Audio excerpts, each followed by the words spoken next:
Lagi ko sinasabi pag nagsispill ako, di ba? Parang, ang kanta na to ay para sa lahat ng, di ba? Pero, sad to say, ang kanta na to ay hindi para sa lahat. Dahil na-realize ko, hindi lahat tunay na nagmamahal.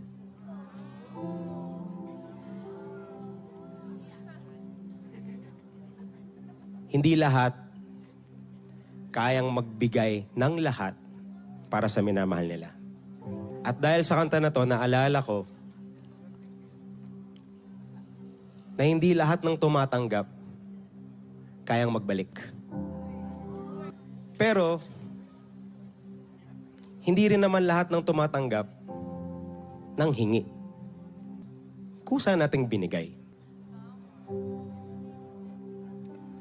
Sabi nila, hindi ka daw pwedeng magmahal ng hindi nagbibigay.